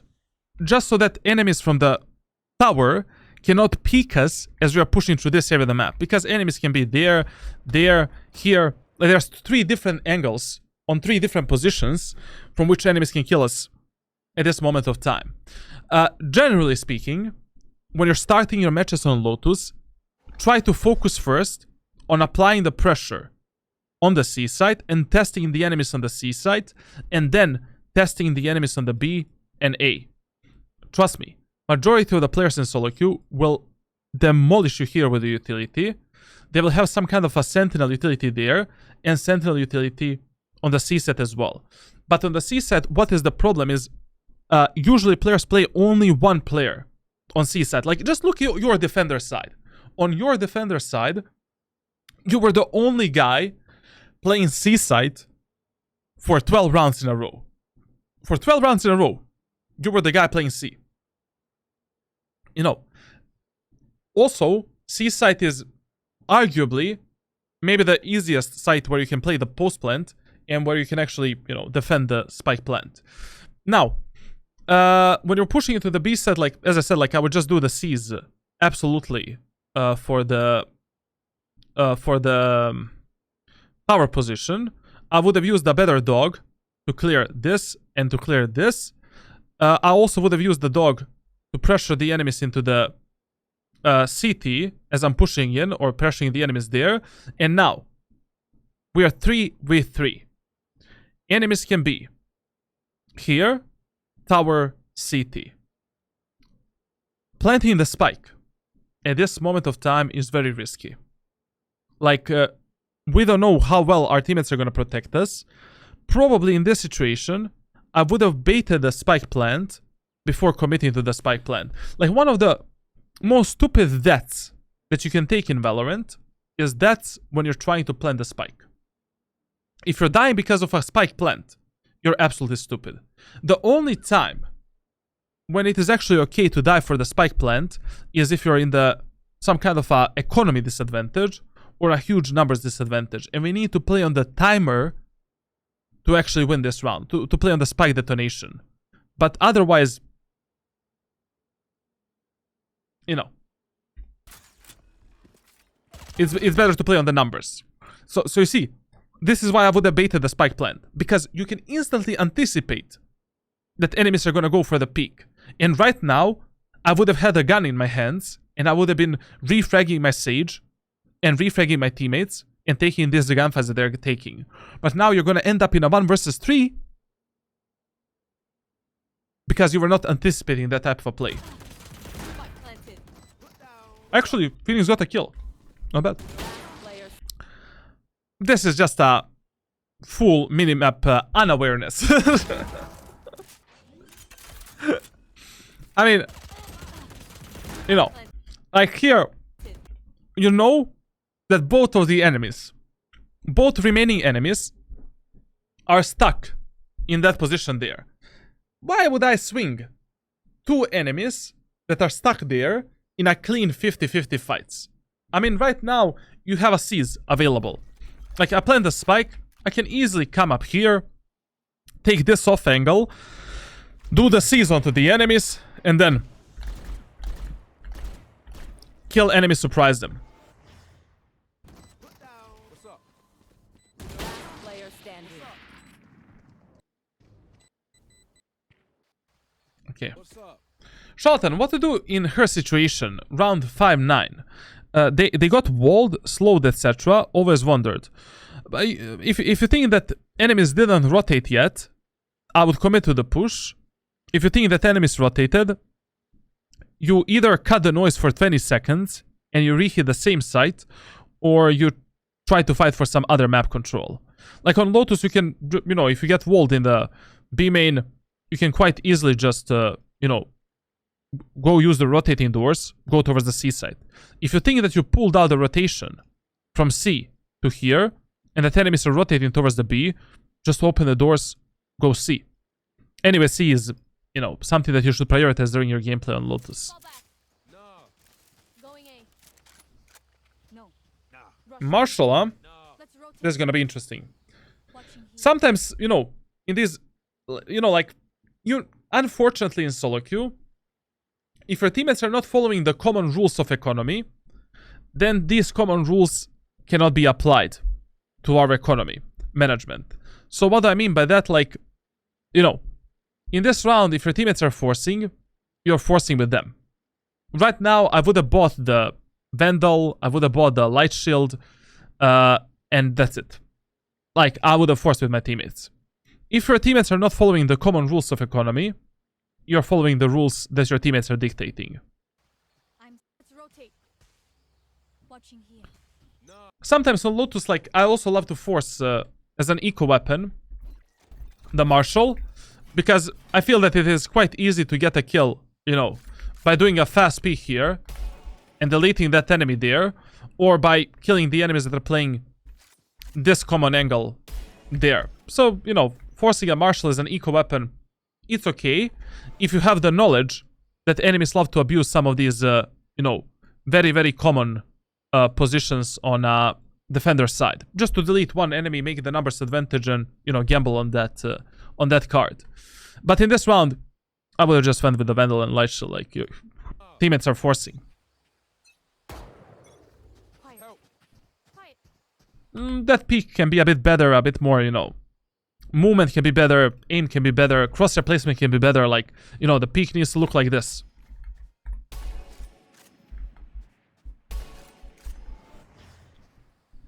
Nice. Quiet. That is way too high of a crosshair placement. Like, that is a crosshair placement for Yao Ming, man. Quiet. And this is something that we call the wasted time in Valorant. So what is the wasted time in Valorant? As long as you're holding some angle that your teammates already cleared, that your teammates are already pushing, that there's no chance that enemies can be there, it's a wasted time during your gameplay. Like, if my teammates are already in this sector right here, I'm moving forward. First of all, enemies can literally be behind me, flank me, and destroy my anal cavity. Second of all, I mean, four of my teammates are already holding that angle. Like, I need to connect with my allies so I can be ready for the fights that are gonna happen on the C site. What's up? Look at this. Your Neon is running into the site. She doesn't have a Prowler. She doesn't have a Reveal. Doesn't have a Seize. This is something that should never happen in your gameplay. Like, in this round, okay, I went for this peak. Enemies, enemies not there. No problem. I'm moving forward, jump spotting the rest of the corners, moving with my team, clearing this, peeking the enemies here. They are smoking that. Neon is going in. Where are you? We'll catch them. Bring them down. She needs your utility, man. They need your support. Where are you? All of this was way too late. Oops. My ultimate. Reloading. For you. Enemy spotted C. Bring them down. No. Reloading. Bring them down. We found them. Reloading. Okay. That fight was okay. That was absolutely fine. Last player standing. Spike down. C. One enemy. I pray to God. We are losing 5-10. We're losing 5-10. We have the ultimate. We have 50 seconds to plant the spike. In 8 seconds, we have the reveal. The absolutely worst game decision that he can make right now is pushing this guy in a clean gunfight with 72 HP. Ultimate, push. Wait for the reveal. Take the spike, rotate to A. Spike is literally behind him. Spike is dropped behind him. Pick up the spike, go through the waterfall, go all the way towards the A side, plant the spike on A. Reset yourself. Reset the fight. Phoenix has 2 flashes. Full HP. He has higher chances of winning this fight. Much higher chances than you. If you take this fight, it's absolutely a stupid fight. Enemy My ult is remaining. ready. He can win it. He can still win it.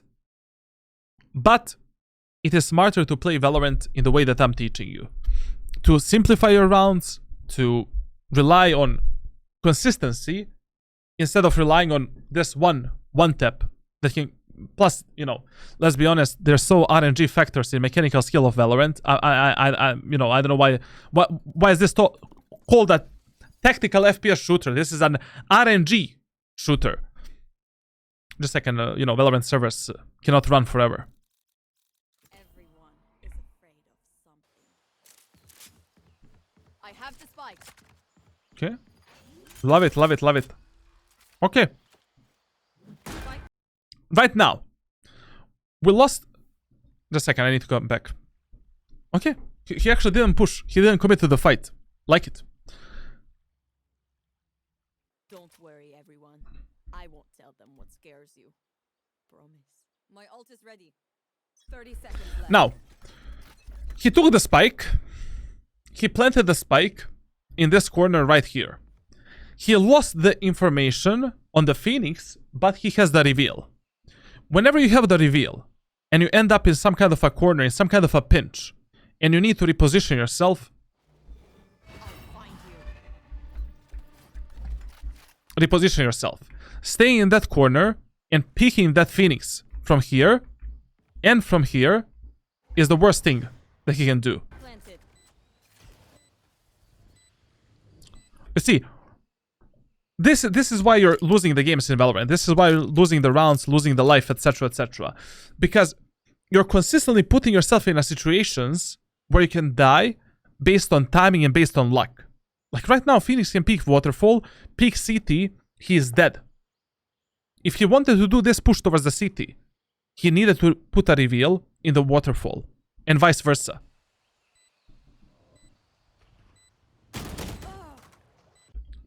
That Phoenix went through the Waterfall and he picked up the timing, ba-ba-booey, ba-ba-ba. You get the point. But if he used the reveal to escape this scenario, he would have revealed the Phoenix and he would have known exactly where the fuck that motherfucker is.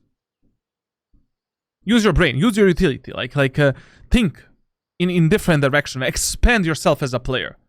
You don't need to fight 24/7. Like this is more Overwatch than CS:GO.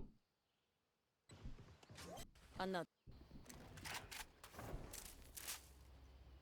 He shouldn't play Fade. I highly recommend this player. This guy would have a lot of the success if Assassino puts more time into the game, playing minimum 3 games per day, if he commits to some good training routine, if he mains Brimstone and Phoenix, I think this guy can easily be a diamond player. Easily. Plus, with my coaching, this guy can be Immortal 1 100%, because these mistakes that he's making, these mistakes can be corrected, easily. You wouldn't believe, what type of mental abomination of players I brought to Immortal 1. Some players that I would never say in my life would be, I don't know, Diamond or Ascendant. This guy, no problemo. Help! Enemy spotted A. Here. Reloading. Reloading.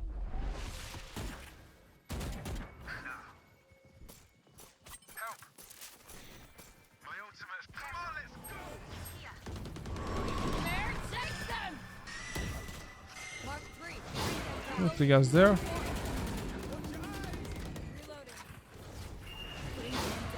This is something that I will never understand in my life.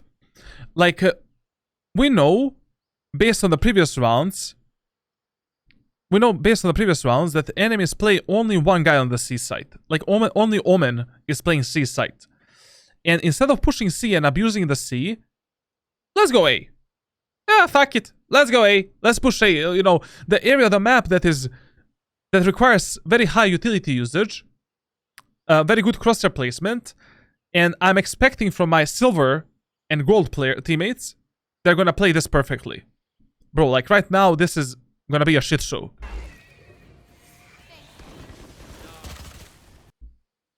And here, definitely, especially for pushing first with the Fade. capitalize more on your utility usage. Yes, we did the ultimate. Yes, we did the prowlers. But if I'm crossing here without any information where the enemies are, I need to have the reveal before I go in. Revealing the enemies. There, CT, there. Then taking this angle, getting into the site, clearing everything one by one, pushing in. Reloading. Enemy spotted A. This can work. You know, what he is doing right now, it can be risky, but okay. You know, if he picks some good timing, he can actually surprise the enemies here, and I would personally play with my teammates, because this is still a gold-silver lobby. Only God knows how his allies are gonna push this site and how many of them are gonna stay alive. Plus, he has a reveal and seize to support his teammates, but it can work. Sometimes it's okay to go for this type of plays. But also, you know, like when you're peeking these angles, you cannot really, you know, if I'm going slowly through here, you need to have the moments of times where you stop, jiggle peek the enemies, continue the push. Like if I'm here and I'm revealing that angle, in and out, pushing here, clearing that position, this position, observing if one enemy is maybe there. Jiggle in, jiggle out, jiggle in, jiggle out. Pushing slowly. Paying attention whether or not the enemy can be there. Jiggle in, jiggle out. Jiggle in, jiggle out. You know, like, jiggle a bit more, guys. Anyways, I feel that for this lobby, it is just better to push with your allies. Do the reveal, do the seize, pressure the enemies together, play on the refrag. Match. Be quiet. I'm sorry. Be quiet. Be quiet. Forward. Be quiet! No. Sorry. Be quiet. Yes. Be quiet! Be quiet. Someone. Nice. One thing that is absolutely okay to do, like if you're playing Fate and you're pushing the A site, it's totally fine for you to use the reveal up there, I'll find like this. Don't use my reveal, guys. Like, like using the reveal up there. Like that reveal is actually really good. It reveals like basically the enemies in this full aiming area of the map. Enemies will need to flick towards that reveal to destroy it. And especially, you know, in silver and gold elo, I mean, who's gonna have the reaction time to do this and do this? You use the reveal, you know, to reveal the enemies in A main area of the map, on the C mound and C main. Like, it's absolutely fine. You don't need to save your reveal for the push into the site, especially if your teammates are dying in A main and C long area of the map.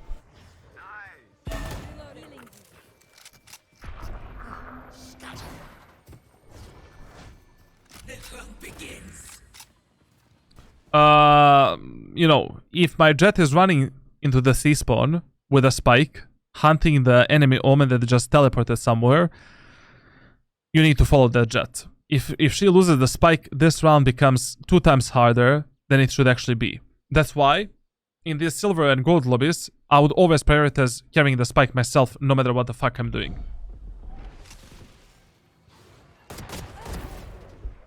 Okay. Woo! My dude is a Guardian monster, man. Keep playing Guardian, it's okay.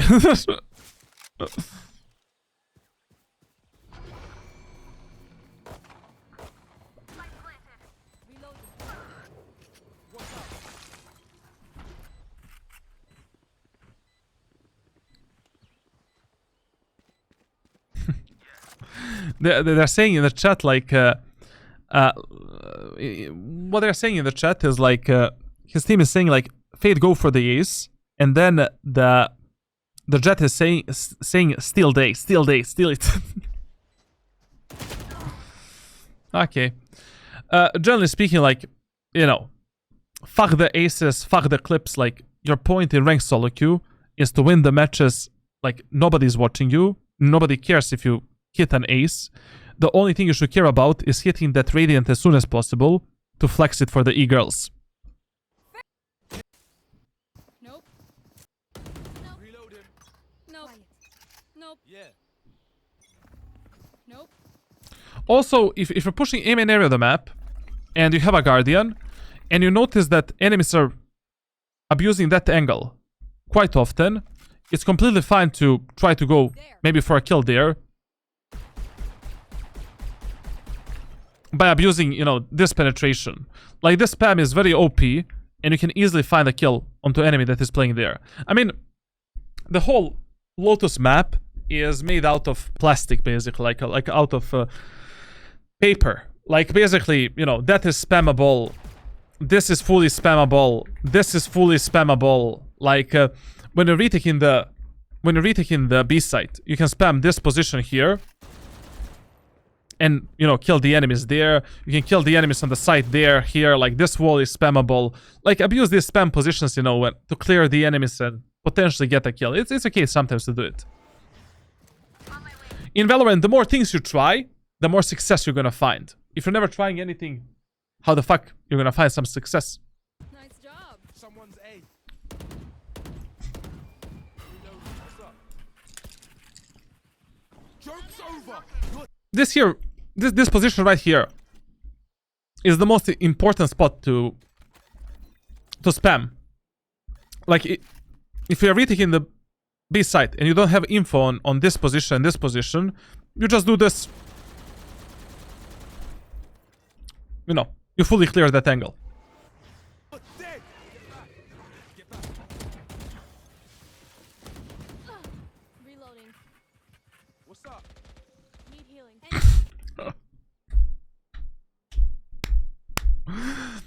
They are saged. They are saged. Right now, walled behind them because Phoenix with the ultimate is pushing them. But Phoenix with the ultimate that has the fucking stinger. What's up? And a ghost. Watch your eyes. I'm not gonna talk about that. On my way. I'm out of here. Planted.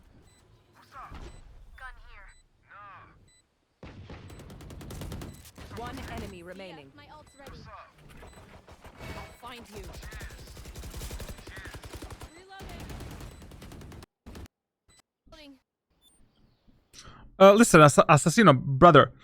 When it comes to your mechanical skill, I'll share with you some of my pre-recorded trainings, and I'm gonna give you something to help you out. Like, when you watch this VOD back, like the training that I'm gonna share with you, you're gonna use like for 4 months in total, and it is just one of my pre-recorded. It's nothing really in depth, but I think it is gonna help you a lot, like with fixing these most visible mistakes that you have here. Like, invest some more time, you know, into the training, into playing the game. Like, your playtime is almost 0. What's up? What's up? If you truly want to, you know, reach higher ranks in Valorant. Now, when it comes to coaching, like, you know, I mean, I already given my opinion, like, in the previous rounds. Like, I really feel that, you know, I've seen worse silver players than you. Like, I've seen some players that are platinum that are worse than this guy. I mean, I can easily recommend you, you know, like, spending 1 month with me. Like, essentially what I recommend to players is, like, because a lot of the coaches are like, don't buy the coaching if you're just starting the game. Bro, it is 10 times harder for me to coach an immortal bonobo that has been hardstack immortal for 6 years than coaching a player that is new in the game. What's up? Go, go, go. Hey, here we go. Because the more bad habits you actually build during your gameplay, it's harder to change your gameplay and your playstyle in a different direction. Hey. No. What's up? Also, when you're playing Fade, on the attacker side, one thing that you're heavily missing is supporting your teammates with the utility as your teammates are pushing into the site. You need to be a bit faster. You need to keep a proper distance between your allies and yourself so that your Neon is not pushing the A site without the prowlers, without the Cs, without the reveal. This is impossible that this is happening.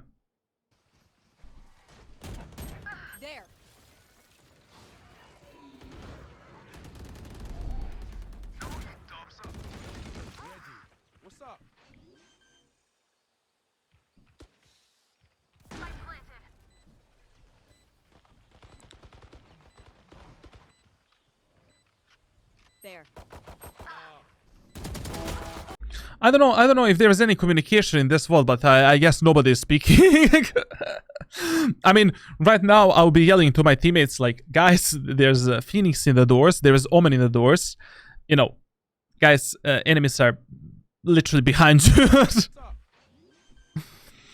And also, like, you know, playing in this spot against the Reyna, Phoenix, and Omen, not really the best idea. Like, you need some kind of a cover for yourself, because if you get pop flashed, you're gonna get deleted.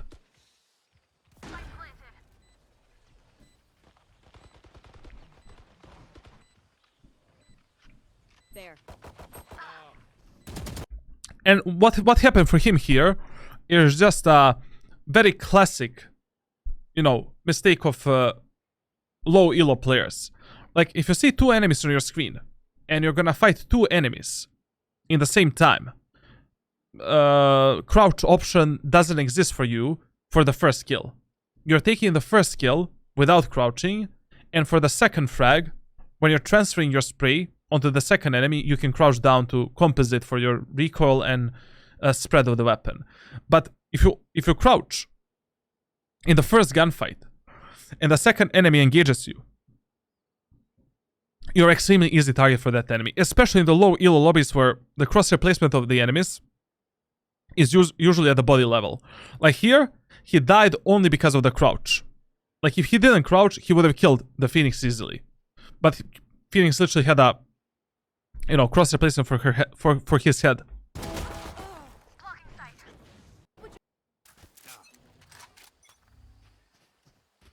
Cheers. Nice.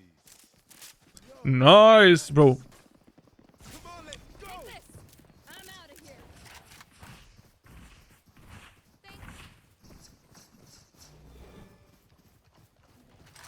What's up? I don't know what to say, man. If you want to play a fade on the attack, and generally if you want to play fade, you need to have some kind of a lineups, you know, for the actual bomb site. Like, you need to do some kind of a reveals, like to support your teammates. Like, I think there is some kind of a lineup here where you can throw the reveal all the way there. Like, bro, like, just like I need to change my cursor. So, Find you. you know, I mean, you don't need a lineup for this, to be honest. Like, but your teammates need to have some kind of a utility while we're pushing into the site. We need to reveal the enemies, apply the pressure. I mean, it is so easy when you're playing Fade to actually, like, push through the doors, for an example. Like, apply some pressure onto the enemy so that your duelists have easier job pushing into the site. There is, you know, you just search on YouTube, like, I don't know, literally, like, for the Fade, there is definitely some kind of a recon, you know, reveal that can be dropped all the way for this position. I usually don't give a shit about that, you know, the lineups. I do every single utility on the go, and I love to be adaptive. I like to play with my teammates, push with my teammates. I want to refrag them. I don't want to be spending my time looking at the sky. But anything would have been useful at this moment of time. Just dropping a reveal here I'll find you. would have been good from you. Like, revealing the enemies Where are you? anywhere as your teammates are pushing into the site. And as I said, like, when you're playing Fade, like, it's quite easy to just Them down. do this, push in, clear this. By clearing the tree, you've already eliminated such a huge area of the map for your teammates that are pushing through the A main area of the map. Where are you? Hey. Reloading. Mark 2. And generally, like, when you're pushing into the A site, if your teammates are not clearing the tree area of the map, clear it yourself. Like, right now, one enemy can be in the tree. We have no idea where the enemies are playing, what the enemies are playing. Like, literally, you know. Gotta go. Reloading. Can be reading without lineups, obviously. Generally speaking, the only lineups that you need in Valorant are you need to have at least some lineups for the post plant when you're playing Viper, when you're playing Sova and shit like that. But other than that, everything else is just wasted time that you could have invested in something else instead of learning a stupid lineups. And most of the times, the lineups will prevent you from playing the team play game and playing on a reframe potential with your allies. Like, they're just, you know, stopping you from playing like a normal human being. Careful. Ah be abi. For you. No. Nice, nice. One enemy remaining. Reloading. What's up?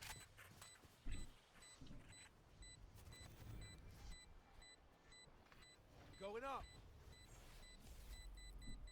Okay. A big minus, generally, in your gameplay is like how much you're not supporting yourself and your teammates with your utility usage. Like, you need to take easier fights. You need to simplify the gunfights for yourself and for your team. And your gameplay cannot just be, you know, taking a clean gunfights like this. Their fears betrayed them. No. Go, go, go. Joke's over. You're dead. Reloading.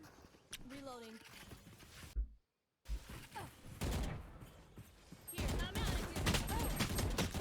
of here. I was talking about this before, like, I don't want to repeat myself. Here. What's up?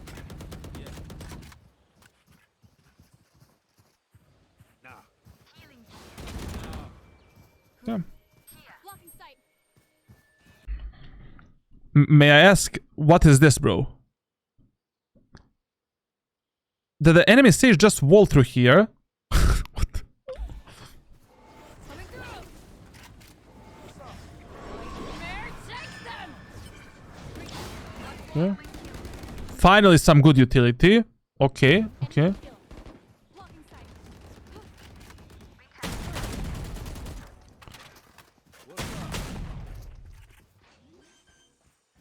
Careful. One enemy remaining. All of the mistakes that you had in the previous rounds, same shit in this round. Like, there's nothing I can add. Like, and when you're pushing the A site, it is completely fine for you as a fade main to pressure the enemies more in the tree with your utility and with your presence. Like, a lot of the times in these lower elo lobbies, below diamond, like, your teammates won't give a shit about the tree area of the map when they're pushing through the A main into the A site. Clear it for them. Use the dog. Show some presence. Use a reveal. Anything. Let me see something. Ah, the recon actually can go there. Where are you? I'll find you.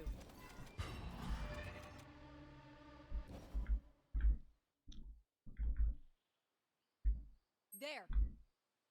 Can that be? Can the reveal be dropped there? Probably can. Like, Where are you? if you have some lineup, huh? Where are you? Lineup Larry. I'll find you.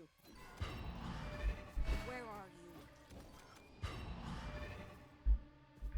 Where are you? I'll find you. Bro, like, this is harder than putting it in, man. For the first time, of course. There. I'll find you. Uh-huh. Mare,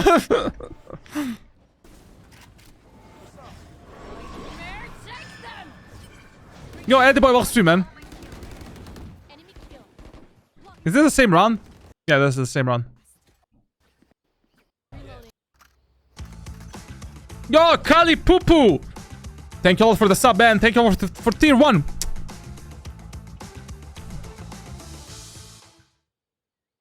Hello, Papito. What do you think is the key thing that differs an Immortal 3 from Radiant? The biggest difference between Immortal 3 and Radiant. Number 1, the overall adaptiveness. Number 2, map awareness and game awareness. Number 3, game decisions. Number 3, team play. Number 4, actually, team play. Like, Immortal 3 players, and mentality and attitude of Immortal Hearthstone players is really terrible. Like, essentially, there is a huge difference between Immortal 3 and a Radiant player. But a true Radiant player that, you know, can be consistently Radiant without any problems. Like, but one of the major problems that I see is that people reach Immortal 3 with a very poor game knowledge, poor game decisions, and poor overall game awareness. Like, the amount of, you know, adaptiveness that I see in Immortal 3 players is zero. Like, essentially, Immortal 3 players, like, need to adapt more to different scenarios, and they need to, like, learn how to play every single scenario to perfection. Like, a lot of Immortal 3 players just get there purely based on their mechanical skill. They get boosted by the MMR of Valorant, like, and I don't know how, like, there's a huge difference. Like, in every skill set, the Immortal 3 player is lacking compared to a Radiant player, except mechanical skill, maybe. Like, mechanical skill of an Immortal player and a Radiant player is negligible. Like, the difference is like 1% maybe. But everything else, there's a huge difference. Like, when I'm coaching an Immortal 3, when I'm coaching Immortal 3 players, like, I'm focusing on everything, basically. Like, it's not only, like, it's not that simple to be explained. And every player is different at the end of the day. Like, I coach some Immortal 3 players that have great, I don't know, like, great game decisions, but their overall map awareness, game awareness, team play is like 0, for an example. While in the same time, I coach some Immortal players that have a great game knowledge, but just their overall team play is 0, for an example. Like, everyone is different. Every player is missing something different. Like, it's stupid to generalize the players based on their rank. That's almost impossible. Like, every single player that I'm coaching is very, very different to, like, from other players that I'm coaching. Like, sometimes, you know, some Platinum players that I'm coaching are quite identical to Immortal players, and vice versa. It's not very simple to explain that. Long range. Many enemies A. Blocking sight. Do you always have to use the ultimate on Fade even though you don't have a Wolves? Absolutely fine. I mean, your ultimate is just a recon tool to reveal the enemies and have easier time fighting the enemies. I mean, you reduce the enemy's HP, you reduce the enemy's overall awareness, minimap, like, it's easier to take the fight with the enemies. I will use the ultimate to push the site or to pressure the enemies even if I don't have the Wolves. Need healing. Need healing. Does watching pro VODs help, or what's the best way to improve the game sense? VOD reviews, going through as many different scenarios as possible. Watching pro games can help you as well. Watching Radiant players play the game can help you a lot. Like, there's multiple ways to improve the game awareness, game sense, map awareness. Like, once again, depends in which segment you're lacking the most. Healing. Need healing. It's really hard to explain that. Like, that's why I usually never respond to the questions like, "Oh, Charlatan, I'm Hearthstone Ascendant. Give me a tip how to get out of Ascendant." How the fuck I know what you're missing, bro? You know? Like I coached 3,500 players in Valorant in the last 3 years. Every player was a story for itself. For every player, I needed to adapt my coaching style, the rules and tips that I was sharing with that player. Like, maybe from these 3,500 players that I've coached, I can categorize these players in maybe like 100 different categories. And there is only like, what, 9 ranks in Valorant.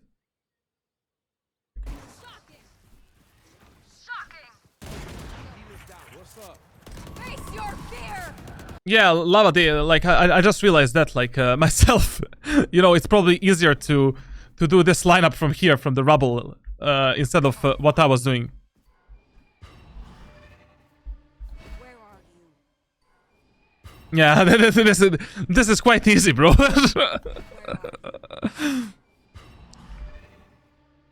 find you. I don't know why I was trying this from here.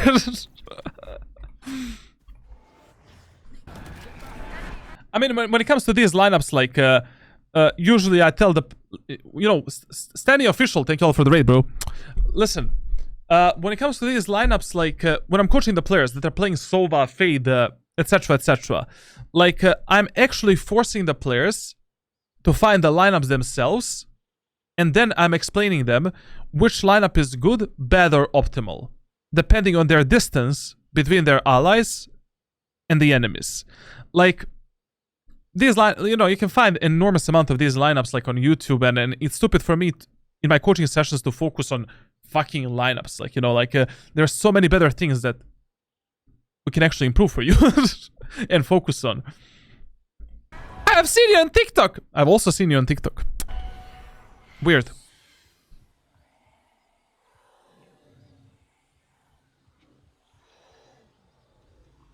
What is the sage wall? Bring them down. What's up? There. Here. I'll find you. Well, that's maybe one of the most useless recon reveals that I've seen in my life. I mean, when you're dropping a Fade reveal on the A site, you usually want to drop it either here, you want to drop it here, or you want to drop it here. Like, those are the three best spots to drop your recon. So if you're finding the lineups, like, you should be finding the lineups for this, and for this. And of course, the lineup that goes through here is poggers as well. But doing a reveal here or there, like, you don't know shit. Thoughts on Deadlock? She's not gonna be that useful. Like, I think I'm not gonna have a lot of fun playing her. She is, I don't know, hit or miss. Deadlock is like a Yoru of Sentinels. Like, her ultimate is, even though it looks powerful, it's not that good. Like, there's a huge, you can dodge it quite easily, like, to be honest. Number one. Number two, her wall, if that was a wall of smokes, it would have been better. If the wall was not invisible or see-through wall, it would have been a better wall. When it comes to, like, her, crouch ability, like, that dazzling type of stuff, like, okay, sure, but the problem is, yeah, enemies are crouching, enemies are walking slow, but they can still shoot you, like, what's the difference? And the only powerful thing that I really like in her kit is the invisible trap. That thing can be really good to make some sick plays. What's up? I mean, don't get me wrong, like, she looks like a very well balanced and good character for Valorant. Just for rank solo queue, like, I don't think she's that useful. Like, I think that Cypher and Killjoy are much better for solo queue than Deadlock. Like, imagine that. I would play Cypher and Killjoy above the Deadlock.